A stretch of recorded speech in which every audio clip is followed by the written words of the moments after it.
ताई जे पंढरपूरचे ते 16 लोक होते त्यातले 8 मुली झालेली आणि ते आपल्या पंढरपूरमधले. तर त्यांना आपल्या पक्षाकडून किंवा जे आपला पक्ष आहे त्याच्यातून काय त्यांना मदत मागायचं. हो, नक्कीच. आत्ताच माझं खासदार धैर्यशीलदादा माने यांच्यासोबत बोलणं झालेलं आहे. म्हणजे अत्यंत दुर्दैवी ही घटना घडलेली आहे. एकाच कुटुंबातील 8 लोकं मयत झालेले आहेत आणि त्यात एक 6 महिन्याचं बाळ देखील आहे.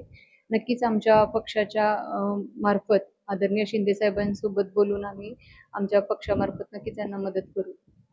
आणि काही महत्त्वाचे प्रश्न आहेत जे आता जे महामार्गाची कामं चालू आहेत किंवा आता कमी कामं झालेली नाहीयेत. त्याच्यामुळे बरेच अपघात होतात. त्याच्यामुळे कुठेतरी सरकारचा मोठा आवाज नक्कीच आपण त्या बाबतीत पाठपुरावा करून हे कामं लवकरात लवकर पूर्ण करण्याबाबतीत आपण त्या संबंधित अधिकाऱ्याला भेटून आपण ही कामं मार्गी लावण्याचा नक्कीच प्रयत्न करू. आणि मी स्वतः त्या स्पॉटला होते जिथं ही घटना घडली.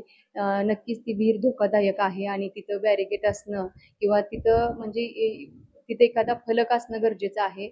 नक्कीच त्यावरती उपाययोजना करून म्हणजे लोकांना त्या ठिकाणी काहीतरी म्हणजे ॲक्सिडेंट होण्यापासून बचाव होण्यासाठी काहीतरी मार्ग नक्की काढला पाहिजे असं मला वाटतं. या आपण जाऊ आणि जी काही कुटुंब आहे तुमच्यातून भेटतात. हो, मी सगळ्या कुटुंबातील त्यांच्या लोकांशी भेटलेले आहे.